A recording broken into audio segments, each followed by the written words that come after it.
Buenos días, un domingo más y sea en casa. Hoy vamos a tener un tiempo de alabanza y adoración y un tiempo de mensaje donde José Antonio nos traerá la palabra. Vamos a poner este tiempo en manos del Señor. Padre Santo, gracias por esta mañana, gracias por permitirnos escuchar de tu palabra. Gracias también por el tiempo de alabanza, Padre, que estemos centrados en adorarte a ti, Señor, en darte la gloria y la honra, tú que solo eres merecedor de ello. Gracias, Padre, porque tú reinas sobre todas las cosas y en ti confiamos y en ti esperamos, Señor. En el nombre de tu Hijo te lo pedimos. Amén.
Como he dicho antes, hoy será nuestro hermano José Antonio quien nos traiga la palabra hablándonos del pasaje de Gálatas 5. El mensaje lo ha titulado Santidad, camino a la libertad. Y en relación con este tema me gustaría leer el Salmo 98, que dice así: Cantad a Jehová cántico nuevo, porque ha hecho maravillas. Su diestra lo ha salvado y su santo brazo. Jehová ha hecho notoria su salvación, a vista de las naciones ha descubierto su justicia. Se ha acordado de su misericordia y de su verdad para con la casa de Israel. Todos los términos de la tierra han visto la salvación de nuestro Dios. Cantad alegres a Jehová toda la tierra. Levantad la voz y aplaudid y cantad salmos. Cantad salmos a Jehová con arpa y voz de cántico. Aclamad con trompetas y sonidos de bocina, delante del Rey, Jehová. Brame el mar y su plenitud, el mundo y los que en él habitan.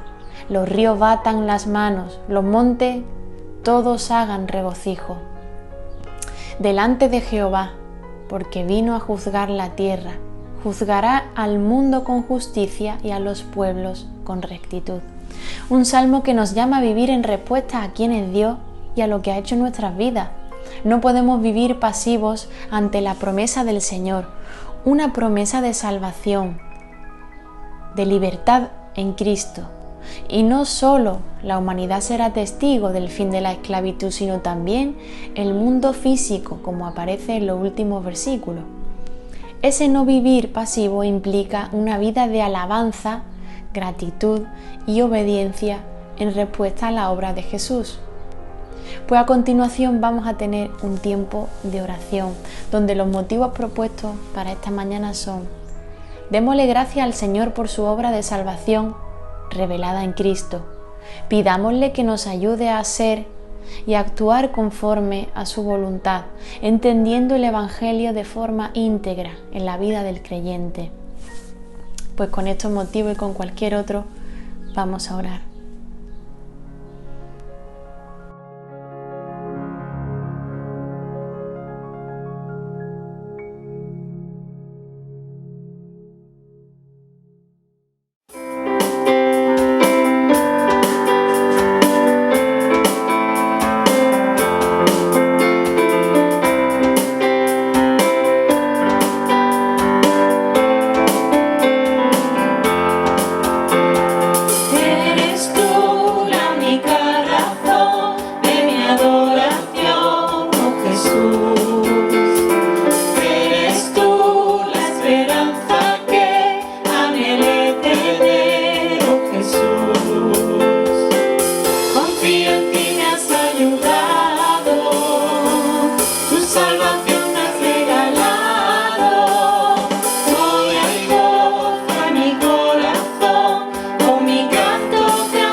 En ti confío.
Hola, buenos días.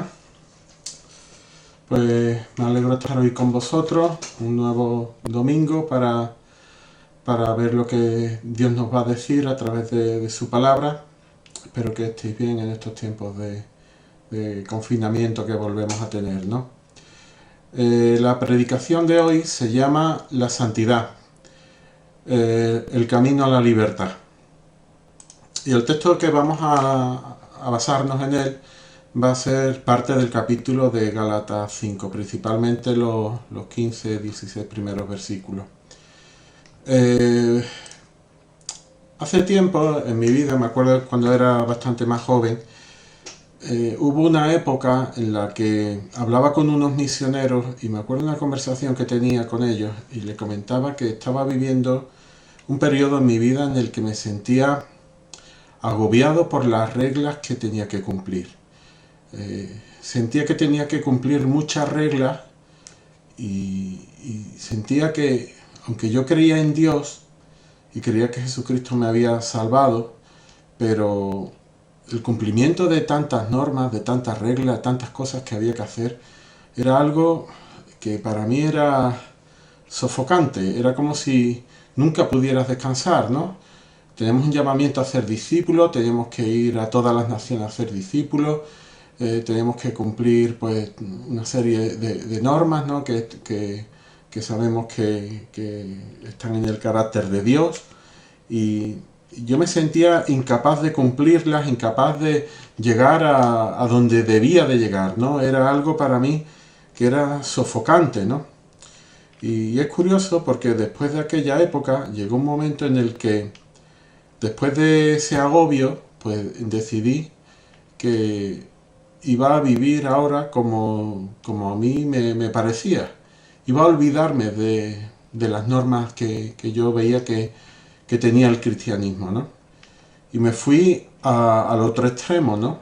A hacer lo que yo consideraba que estaba bien. La opinión que iba a dirigir mi vida era la mía, no la de Dios ni la palabra de Dios, ¿no? Me fui de un extremo a otro, ¿no? De un extremo de intentar obedecer a Dios y todas las normas que Él pone, a no obedecer ninguna, intentar que la opinión que prevaleciera fuera la mía, ¿no?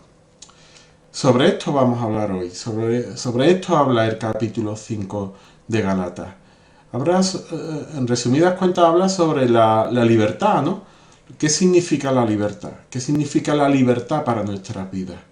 ¿Hasta qué punto tenemos la obligación de cumplir unas determinadas reglas que nos pone Dios, unas determinadas normas para tener a Dios contento, para ser aceptables para Dios? ¿O hasta qué momento pues no tenemos que cumplirla, ¿no? ¿Qué pinta Jesús en todo esto? ¿Qué pinta el Espíritu Santo en esta historia? ¿Qué responsabilidad tenemos nosotros? ¿Tenemos una responsabilidad activa? ¿Tenemos una responsabilidad pasiva? ¿No tenemos que hacer nada? Es un eterno debate esto que yo estoy planteando hoy, y esto que dice Gálatas. Es un eterno debate que ya estaba pues en los primeros tiempos, en los tiempos de Pablo, lo vemos incluso antes, pero es un debate que todavía continúa en nuestras vidas, ¿no? Y de hecho yo lo he vivido en la experiencia que he contado, ¿no? Entonces, de todo esto es de lo que me gustaría hablar. Y la cuestión en el fondo de todo esto es: ¿realmente podemos ser libres? ¿Podemos ser libres? ¿Y qué tipo de libertad es la verdadera? Y la respuesta, contundentemente, es sí. Sí podemos ser libres. Y Pablo aquí, pienso que en un texto, pues, completo, pues va a tocar todos los palos de la libertad. Va a tocar los distintos aspectos de la libertad.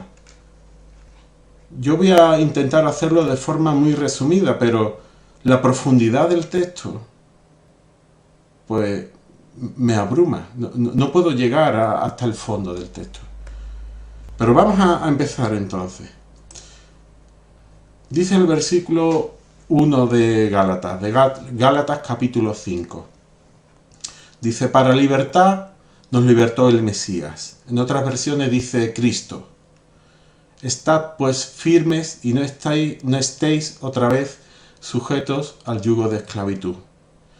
Es interesante este versículo. Este versículo es un versículo central en el libro de Gálatas.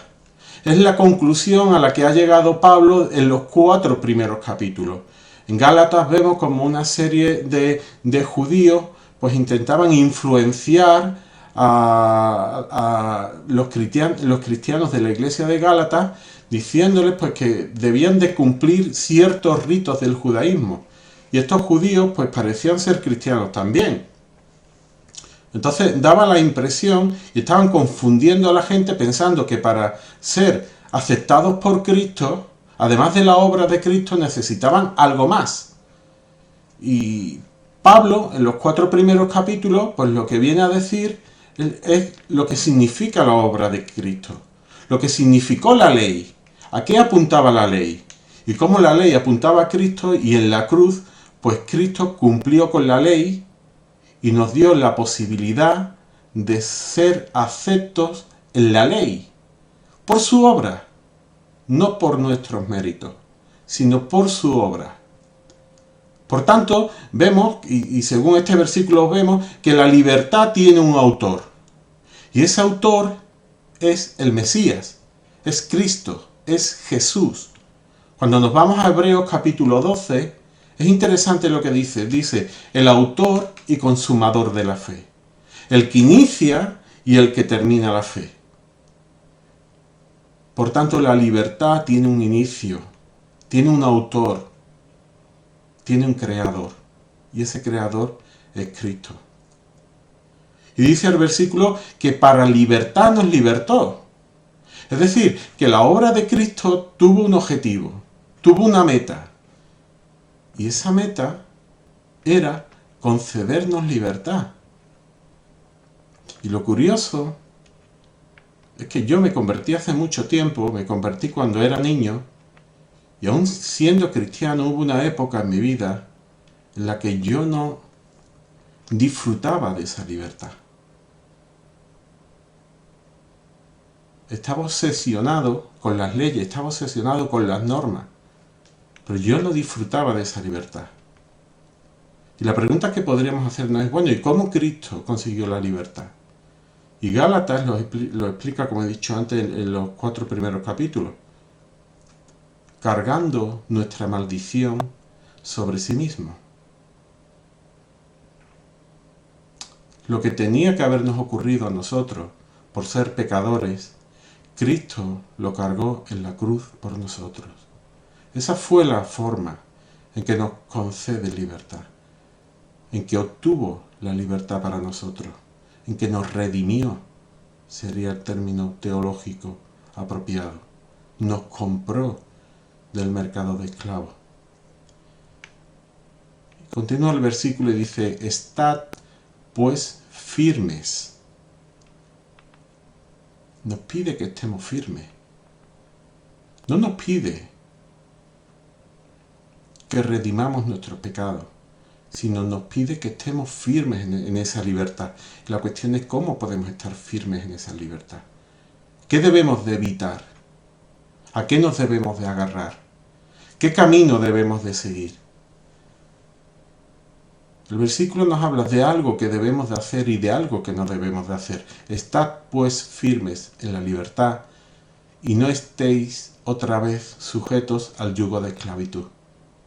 Debemos estar firmes en la libertad, pero debemos de huir del yugo de la esclavitud. Claro, podríamos preguntarnos, bueno, ¿y cuál es ese yugo? Continúa el capítulo, el versículo 2, y dice, mirad, yo Pablo os digo, si os circuncidáis, de nada os aprovechará el Mesías. Y otra vez testifico a todo hombre que se circuncida, que está obligado a practicar toda la ley. Los que por la ley intentáis ser justificados, del Mesías fuisteis desligados. De la gracia habéis caído. Pablo nos va a hablar de un riesgo. El primer riesgo, vamos a ver 2 riesgos para ver cómo no caer en el yugo de esclavitud. Y el primer riesgo lo vamos a llamar el legalismo. ¿Y por qué? Pablo habla en el versículo 2 de la circuncisión. La circuncisión era un rito que Dios mandó a Abraham para que a partir de él era la señal de un pacto que él hacía con él para señalar a un nuevo pueblo que iba a seguir a Dios por la fe. Pero era una señal, no era el medio de salvación la circuncisión, era una señal. Lo interesante es que los seres humanos con el tiempo, en vez de distinguir la señal del remedio, pusieron a la señal como un requisito para el remedio. Pusieron que para ser hijo de Dios era necesario ser circuncidado. La señal se hizo un requisito. Pablo en el capítulo 4 habla de que los judíos estaban intentando que los gálatas guardasen los días, los meses, los años, las fiestas, lo que eran los recordatorios de la obra de Dios. Dios en el Antiguo Testamento habló que debían de guardar ciertas fiestas, ciertos días, para alabarle, para tenerle en cuenta, para recordarlo, para adorarle. Pero lo interesante es que los judaizantes hicieron de este día, de estos días, más que un recordatorio, lo hicieron otro requisito. Para ser salvo, para ser santificado, no era necesario solamente conocer a Cristo, sino también era necesario guardar los días de reposo, guardar las fiestas judías. Al final lo que estamos hablando es de la ley, lo que el Antiguo Testamento y el Nuevo Testamento llaman la ley mosaica, la ley que Dios le dio a Moisés en el Sinaí para que su pueblo lo siguiera. Pero deberíamos de preguntarnos, bueno, ¿cuál era el objetivo de la ley? ¿El objetivo de la ley era realmente buscar la salvación de aquel pueblo? Y cuando estudiamos la Biblia vemos que la ley tenía un doble objetivo. Por una parte, era un medio para buscar el remedio para el pecado. Por otra parte, vemos que era, de alguna forma, mostraba el pecado que cometía el ser humano. Es decir, sería como si estás enfermo y necesitas un medicamento para que te sane. Pero tú tienes un termómetro. Un termómetro muestra el estado en que tú te encuentras, muestra si tienes fiebre o no tienes fiebre. Pero no te cura. Para curarte necesitas un antitérmico, necesitas un antibiótico, pero no, el termómetro no puede curarte. El termómetro muestra la temperatura que tiene, muestra lo enfermo que estás y muestra que necesitas un medicamento que te cure. La ley tenía la misma función, mostraba el pecado del hombre y mostraba la necesidad de un Salvador. El versículo continúa, dice: otra vez testifico a todo hombre que se circuncida, que está obligado a practicar toda la ley. Es decir, si queremos ser salvos por la ley, tenemos un problema. Y es que necesitamos practicar toda la ley. Y sabemos que si nos saltamos un punto, no es que seamos culpables de ese punto, sino que somos culpables de toda la ley. Al final llegamos a una conclusión, que no es posible cumplirla por nosotros. Cristo sí la cumplió. Él sí tuvo esa capacidad. Nosotros no tenemos esa capacidad para cumplirla. La ley al final lo que nos viene a decir, si la tomamos como un medio de salvación para sanarnos, al final depende de nuestro esfuerzo. Y el problema es que no tenemos esa capacidad de esfuerzo para cumplirla. Por mucho que lo intentemos, acabaremos agotados como yo estaba agotado. No podemos cumplirla. Y el resultado final será un yugo de esclavitud. Sentiremos como somos esclavos de las normas.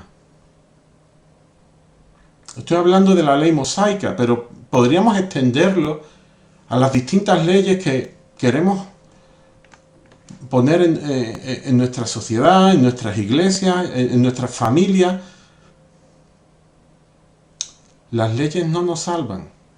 Pueden mantener el orden, pero no nos salvan. Dependen del esfuerzo. Y para ser inocente de las leyes hay que ser inocente de todas. Y no somos inocentes de todas.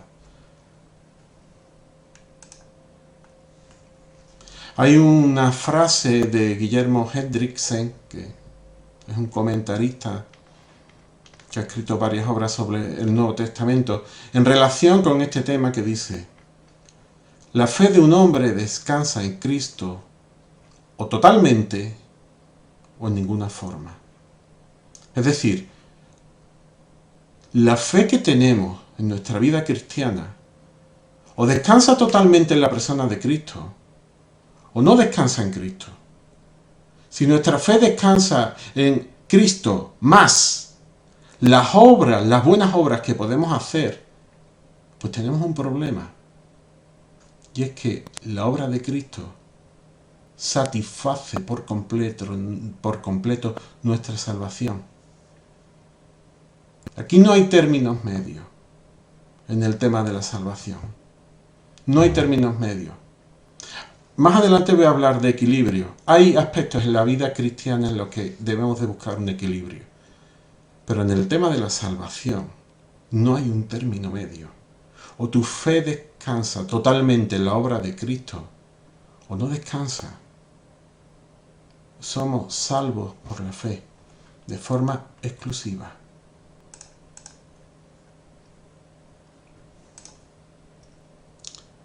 Dice el versículo 5, continuando con el legalismo, porque nosotros mediante el Espíritu, por fe, y ahora va a hablar del remedio contra el legalismo, de cómo evitar el legalismo, cómo no seguir al legalismo. Porque nosotros mediante el Espíritu, por fe, esperamos la promesa de la justicia. Porque en Jesús el Mesías, ni la circuncisión vale algo, ni la incircuncisión. Y fijaos lo que dice a continuación, porque es una frase muy pequeña, pero es una frase que cambia por completo el significado de la ley. Porque dice, sino la fe que obra por el amor. Es decir, nos podríamos preguntar, bueno, ¿y qué es lo que vale? ¿Cuál es mi responsabilidad en la vida cristiana? ¿Qué es lo que tengo que hacer yo? ¿Tengo que hacer algo? ¿Tengo que vivir una vida pasiva esperando que la obra de Cristo lo haga todo por mí? ¿Cuál deben de ser mis obras? Somos salvos por gracia. Somos salvos mediante la gracia por la fe. Pero hemos sido creados para buenas obras. La fe produce obras, lo dice Santiago, y una fe sin obra es muerta. Pero el versículo dice, por el amor. Las obras de la fe se realizan por amor, no por obligación. Y esto lo cambia todo. Y toda la Biblia habla de esto. Cuando nos vamos a Abel y a Caín, y vemos que Abel ofrece un sacrificio que era agradable a Dios, una ofrenda que era agradable a Dios, y vemos que Caín ofrece una ofrenda que no era agradable a Dios, podríamos preguntarnos, bueno, es que las ofrendas de un tipo uno era agricultor, el otro era ganadero, es que Dios prefería unos productos antes que otros. El Dios del universo no prefiere unos productos u otros, le da igual, lo tiene todo es suyo. Él es el creador. No necesita nada. Lo único que Dios miró fue el corazón. El corazón de Abel y el corazón de Caín. Y se dio cuenta que en uno esa ofrenda se hacía con amor y en el otro no. Cuando nos vamos a los profetas y vemos que el pueblo de Israel está cumpliendo entre comillas la ley, pero el Señor le dice, por ejemplo en Isaías 58, ¿para qué ayunáis? Hablando sobre el ayuno, ¿para qué ayunáis?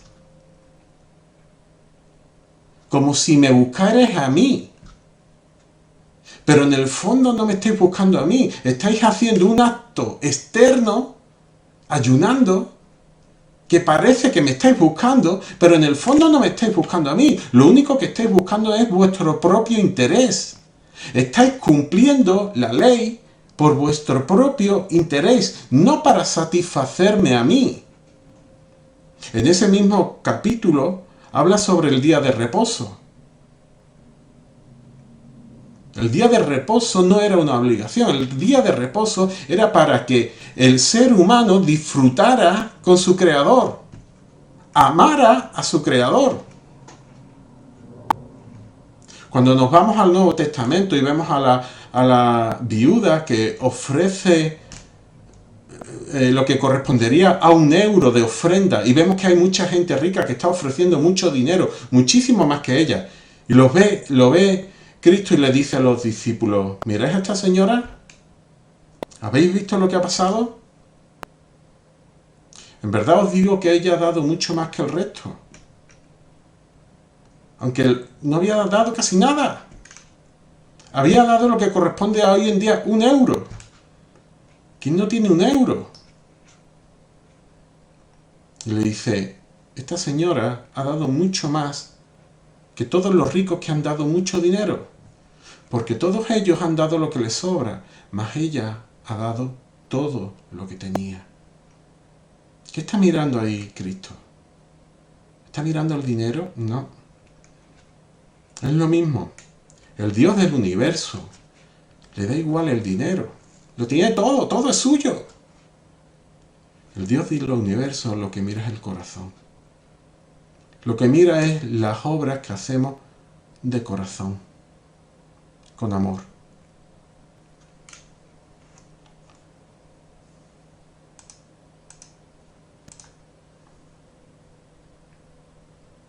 En Jesús solo vale la fe que obra por amor.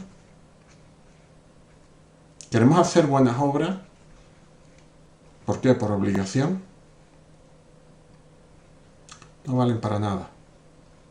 No valen para nada. Plantéate todo lo que haces.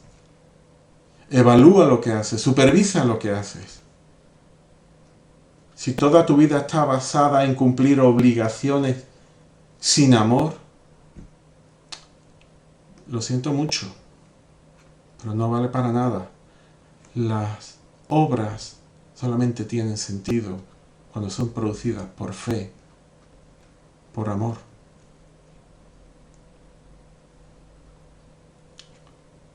La cuestión sería cómo podemos amar a Dios. Hay un versículo que dice, si me amáis, cumplid mis mandamientos, y viene simplemente a confirmar lo que yo os estoy diciendo. ¿Cómo podemos amar más a Dios, no? Y la respuesta está muy clara. Mirando lo que Él hizo por nosotros. Mirando cómo Él se entregó por nosotros. Disfrutando de la salvación que nos da. Mirando cómo las consecuencias de la cruz se aplican cada día a nuestra vida diaria. Evaluando cada aspecto de nuestra vida diaria y buscando cómo poderlo conectar con la muerte de nuestro Señor y su resurrección para que nos influya. Amando como Él amó. Mirando a las personas como Él las miraba. No mirando todos los defectos que tienen las personas, sino mirando las necesidades que tienen las personas. Poniendo al Señor antes que otras cosas. Cambiando nuestro punto de vista. Ese es el remedio contra el legalismo. El remedio contra el legalismo no es buscarnos más obras. No es investigar la palabra para crearnos más obligaciones que al final no podemos cumplirlas. El remedio contra el legalismo es mirar la cruz. Y por amor, hacer lo que Cristo nos manda. Y lo interesante es que dice el versículo que hemos leído antes, versículo 5, mediante el Espíritu. Es decir, que esta obra no estamos solos. Antes estábamos hablando de que no tenemos la capacidad por nuestro esfuerzo de cumplir la obra que se nos manda, ¿no? No tenemos capacidad. Pero lo interesante es que mediante el Espíritu sí la tenemos. Y a veces no somos conscientes de ello. Queremos enfocarnos en las obras. Queremos enfocarnos en nosotros, en nuestros esfuerzos. Pero nos olvidamos que tenemos el Espíritu de Dios. Ese Espíritu que clama por nosotros todos los días a nuestro Dios. Ese Espíritu que nos corrige en nuestras oraciones porque no sabemos cómo orar. Ese Espíritu que intercede por nosotros y pide por nosotros para que profundicemos en nuestra salvación, en nuestra santidad. El versículo 5 tiene algo muy interesante porque los primeros versículos hablan de la justificación como un hecho pasado, pero fijaos lo que dice el versículo 5. Nosotros mediante el Espíritu por fe esperamos la promesa de la justicia. Cambia el término verbal. Empieza a hablar en presente. ¿Por qué? Porque la salvación comienza en el pasado mediante la justificación, pero continúa en el presente mediante la santificación y llegará un día a su término mediante la glorificación en que seremos glorificados como Cristo fue glorificado. Y en nuestra vivir diario, lo que dice la palabra es que somos transformados de gloria en gloria cada vez más para parecernos a Cristo. Y la cuestión sería, bueno, ¿y cómo nos parecemos a Cristo? Pues solamente nos podemos parecer a Cristo andando y siendo guiados por el Espíritu. Ahora, los judaizantes, cuando leyeran esta carta de Pablo, podrían decir, bueno, entonces ya está. Entonces no hay que guardar nada. Entonces podemos hacer lo que nos plazca. Libertad total. No hay que hacer nada. Si tú estás diciendo que las obras no sirven, pues no hay que hacer nada. Bueno, yo no he dicho que las obras no sirven. Y el texto no dice que las obras no sirven. Dice que las obras actúan por fe, por amor. Pero podría plantearse esa pregunta, ¿no? En Romanos Pablo la plantea.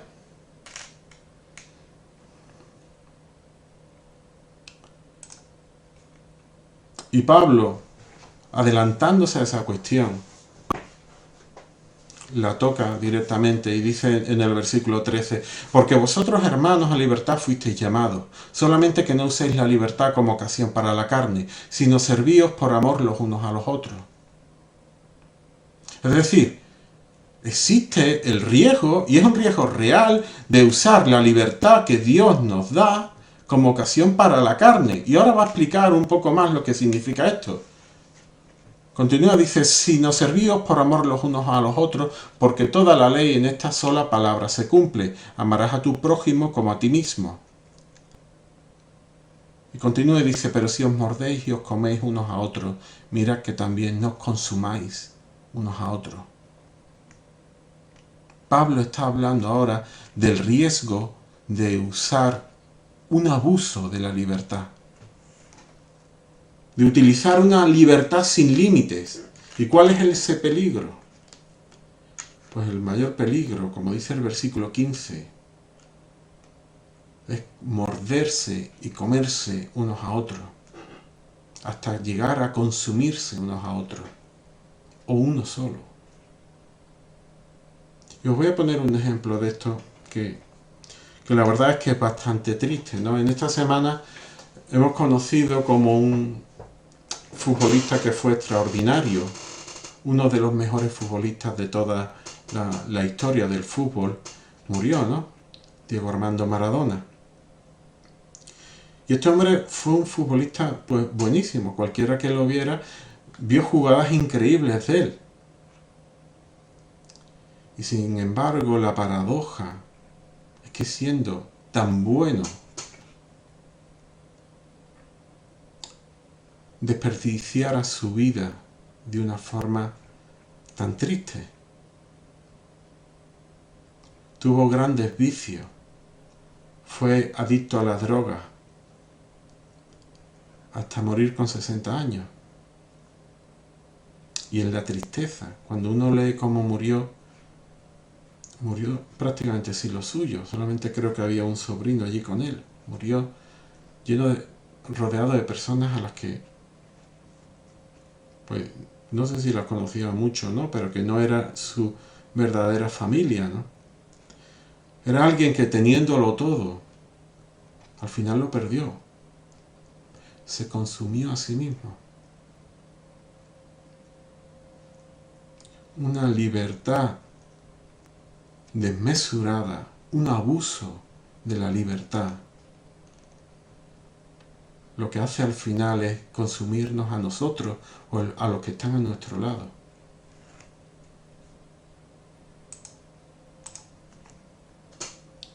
Nuestros deseos ilimitados, no poner freno, el desenfreno a lo que queremos, cumplir nuestros sueños sin importarnos los demás. Al final, lo que somos cuando actuamos así es simplemente egoístas, pensamos en nosotros mismos, en satisfacer nuestros anhelos, nuestros deseos, nuestros sueños. El libro de Eclesiastés habla mucho de esto, ¿no? De personas, de cómo el predicador que escribió, el autor de Eclesiastés, cómo buscó la felicidad o el sentido de la vida en muchas cosas, cómo intentó dar rienda suelta a sus deseos, intentando buscar el sentido de la vida en el trabajo, el sentido de la vida en la comida, en las fiestas, en las mujeres, en mil y una cosas. Y al final este hombre llega a una conclusión, que todo eso es vanidad. Esa es la conclusión a la que se llega con ese abuso de la libertad que podríamos llamar el libertinaje. Un exceso de libertad. ¿Eso es libertad? ¿Aquello que al final lleva a nuestra destrucción? ¿Esa es la libertad que queremos? Consumirnos, autoconsumirnos nosotros mismos o los que están a nuestro lado, que muchas veces son las personas a las que más queremos. Y en estos versículos que he leído tenemos también el remedio contra el libertinaje. Dice el versículo 13: no uséis la libertad como ocasión para la carne, sino servíos por amor los unos a los otros. Porque toda la ley en esta sola palabra se cumple: amarás a tu prójimo como a ti mismo. Cristo ya resumió la ley en los evangelios con esta misma frase: amarás a tu prójimo como a ti mismo, y con otra: amarás al Señor ante todas las cosas. Y lo interesante es que estas palabras no son originales de Cristo, ya estaban en la ley. En Deuteronomio nos habla que la necesidad de amar al Señor ante todas las cosas. Y en Levítico también se nos dice ya la necesidad de amar al prójimo como a sí mismo. Es decir, Jesús no está sacando nada nuevo, ya está exponiendo aquello que estaba en la ley. El único problema es que se invirtieron el orden de prioridades. Y Cristo lo está poniendo ahora cada cosa en su sitio. El motivo para obrar en nuestra vida debe ser este. Estos son los límites. Esta es nuestra ley. Amar al Señor ante todas las cosas y amar al prójimo como a uno mismo. Esta es nuestra ley y estos son nuestros límites. ni más ni menos. Ahora podríamos decir, bueno, esto es demasiado para mí. Y es verdad, es mucho para nosotros. Pero por eso Cristo envió a su Espíritu Santo, para capacitarnos para esa obra. Esa es nuestra responsabilidad, agarrarnos al Espíritu Santo, ser guiados por el Espíritu Santo, andar en el Espíritu Santo, vivir por el Espíritu Santo, con fe, obrando con amor. ¿Y cuál es el resultado? Gálatas continúa en el versículo 22 y dice: mas el fruto del Espíritu es amor, gozo, paz, paciencia, benignidad, bondad, fidelidad, mansedumbre, dominio propio. Contra tales cosas no hay ley. Lo interesante es que nuestro fruto no es el amor, el gozo, la paz, sino es el fruto del Espíritu. Nuestra responsabilidad es vivir por el Espíritu, ser guiados por el Espíritu. Lo único que podemos hacer es por fe amar y buscar qué es lo que Dios quiere para nosotros.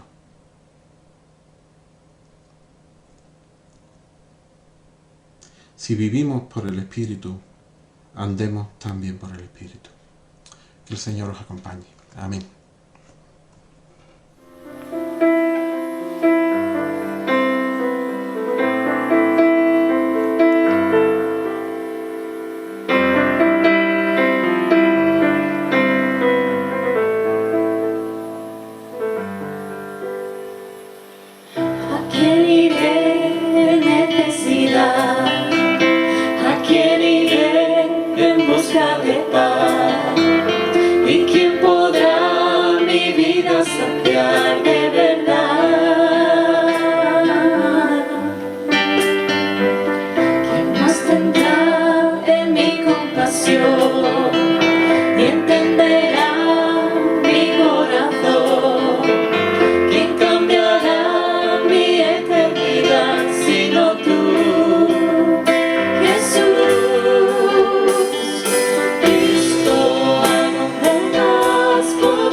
¿Quién más tendrá de mi compasión?